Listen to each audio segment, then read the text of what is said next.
Electric flux के ये दो फॉर्मूले अच्छे से याद कर लो। इसको इलेक्ट्रिक फ्लक्स कहते हैं, इसको इलेक्ट्रिक फील्ड कहते हैं और इसको एरिया कहते हैं। है delta phi E is equal to E dot delta S. तो ये डॉट हटाने के लिए हम लिखेंगे E delta S cos theta. Electric field एक वेक्टर क्वांटिटी है। देखिए अगर ये इस तरीके से इलेक्ट्रिक फील्ड है और ये एंगल थीटा बन रहा है तो ये होगा ई कॉस थीटा और ये होगा ई साइन थीटा।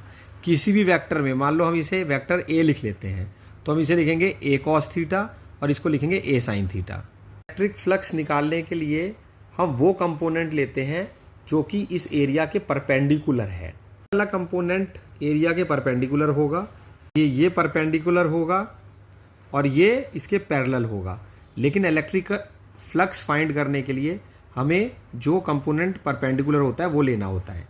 देखिए इस केस में क्या है, इलेक्ट्रिक फील्ड इसके ऑलरेडी परपेंडिकुलर दिखाई गई है इस फिगर में, और इस फिगर में इलेक्ट्रिक फील्ड एरिया के थोड़ा टेढ़ा करके दिखाई गई है। तो जो क्योंकि टेढ़ा करके दिखाई गई है और हमें फ्लक्स फाइंड करना है, तो फ्लक्स फाइंड करने के लिए एक कंडीशन है कि हमारे फ्लक्स जो फाइंड करना है वो इसके परपेंडिकुलर होगा। तो इलेक्ट्रिक फील्ड का जो परपेंडिकुलर कंपोनेंट है वो ही हम इस फॉर्मूले में यूज करेंगे। इस वजह से हमने यहाँ पर ई कॉस थीटा लिखा है क्योंकि ये एरिया के परपेंडिकुलर ई कॉस थीटा आ रहा है। देखते हैं इलेक्ट्रिक फ्लक्स क्या होता है।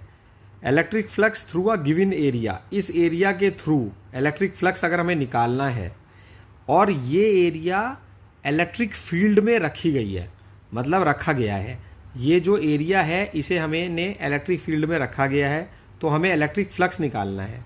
Electric flux through given area held inside an electric field, उस एरिया को जब इलेक्ट्रिक फील्ड में रखते हैं, is the measure, electric flux is the measure. Electric flux क्या होता है, माप होता है। Electric flux is the measure of total number of electric line of forces.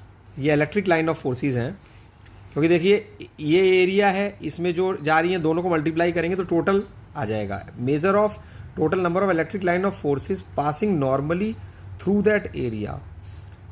ये यहाँ पर क्योंकि नॉर्मल में दिखाया गया है तो कॉस थीटा की वैल्यू यहाँ पर 1 आ गई है, तो इसलिए इसको डायरेक्ट लिख दिया है। अब ये इलेक्ट्रिक फ्लक्स होता है, ये इलेक्ट्रिक फील्ड होता है और ये एरिया होता है। आपको ये फॉर्मूला ना याद करके यही फॉर्मूला याद करना है। जब भी इलेक्ट्रिक फ्लक्स लिखने के लिए आएगा तो आप लिख दीजिएगा डेल्टा फाई ई और इलेक्ट्रिक फील्ड और ये ऐसे एरिया, और ये इस तरीके से डायग्राम बना दीजिएगा। और फिर हम यहाँ पर आप कंपोनेंट भी इस तरीके से शो कर सकते हैं, ये E cos theta E sine theta, क्योंकि परपेंडिकुलर ही लिखना है तो इसलिए हमने क्वेश्चन में ये फॉर्मूले में हमने इसको E cos theta delta S, इसका मतलब हमारा ये फाइनल फॉर्मूला निकल कर